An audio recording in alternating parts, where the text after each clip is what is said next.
El presidente Xi Jinping reconoció por primera vez en su discurso de Año Nuevo que las empresas del gigante asiático enfrentan desafíos económicos y se comprometió a consolidar y fortalecer el impulso de la recuperación de la economía. ¿Cuáles son las perspectivas de la economía china para 2024 en medio de una desaceleración por un débil consumo, el aumento del desempleo y la caída del sector manufacturero, entre otros factores? Lo analizamos. Y para analizar este tema está con nosotros Enrique Dussel, profesor de posgrado en Economías de la UNAM y coordinador del Centro de Estudios China-México de la UNAM.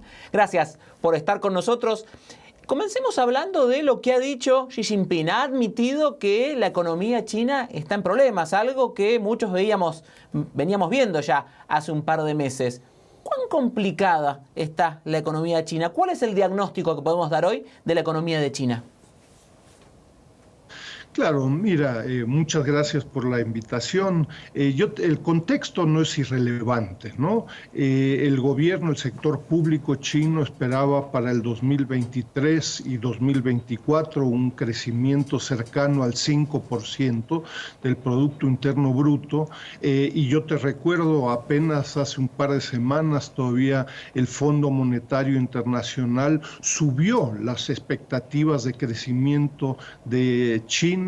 Esperaba inicialmente un 5%, aumentó al 5.4% para el 2023 y están esperando para el 2024 un crecimiento, según de nuevo el Fondo Monetario Internacional, del 4.6%, ¿no? Entonces yo te diría, y volviendo al discurso al que hacías referencia del presidente Xi Jinping, yo creo que la situación en términos de crecimiento en China 2023, perspectivas para el 24, en general son positivas, ¿no? Es decir, yo te recuerdo, China estaría creciendo 3 veces más que Estados Unidos, por ejemplo, en el 2024, según estas perspectivas del Fondo Monetario Internacional, pero como bien indica, subsisten problemas estructurales importantes. El tema del desempleo, particularmente para los jóvenes en China,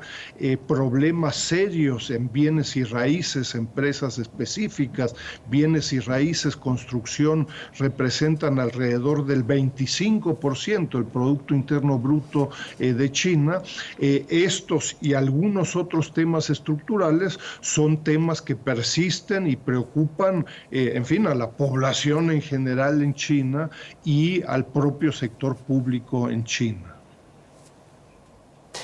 Cuando vemos en estos sectores el tema del desempleo joven es muy relevante. Incluso el gobierno ha dejado de publicar esas cifras. ¿Por qué particularmente el problema es con los jóvenes y no se extiende al resto de la población? ¿Por qué siempre se hace foco en el desempleo juvenil?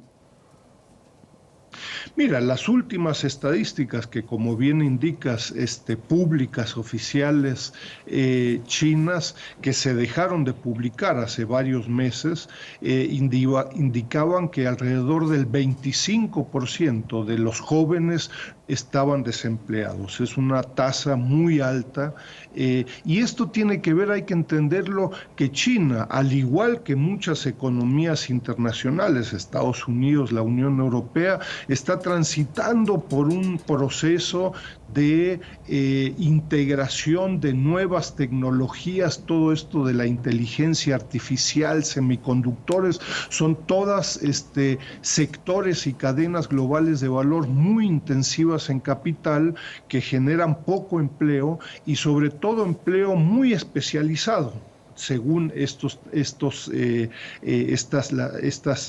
sectores y cadenas, ¿no? Entonces, pareciera ser que la oferta de los jóvenes que salen de universidades, de centros tecnológicos, etcétera, pues no empotra con la demanda que la economía china está generando en los últimos años.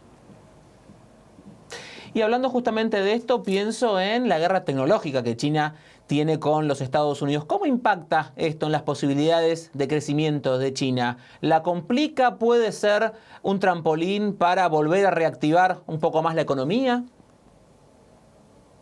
Mira, el contexto que indicas es de la mayor trascendencia. La confrontación entre Estados Unidos y China desde 2017, bajo este lema del Great Power Competition, es de la mayor trascendencia, pero también ha abierto justificaciones, si tú quieres, para que el sector público china inicie con toda una serie de medidas de sustitución de importaciones, particularmente de alta tecnología, semiconductores, el caso más connotado, ¿no? Entonces, esto está permitiendo enormes inversiones del sector público, pero también de empresas privadas chinas para lograr un escalamiento, un upgrading tecnológico y permitir una independencia de terceros países, particularmente de Estados Unidos, ¿no? Entonces, en el corto plazo esto ha generado problemas serios de abastecimiento para ciertos sectores en China, es decir, no tienen acceso a lo último de la tecnología, pero esto seguramente implicará que en el mediano plazo empresas chinas públicas y privadas produzcan independientemente, domésticamente, estos servicios, estos productos de alta tecnología, como está sucediendo con semiconductores como el Kirin 9000 por parte de Huawei, que llamó mucho la atención hace apenas unas semanas, ¿no?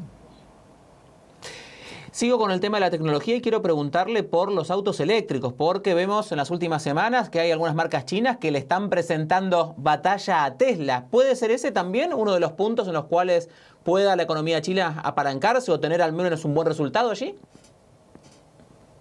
Mira, es un tema de la mayor relevancia internacional y a mediano plazo.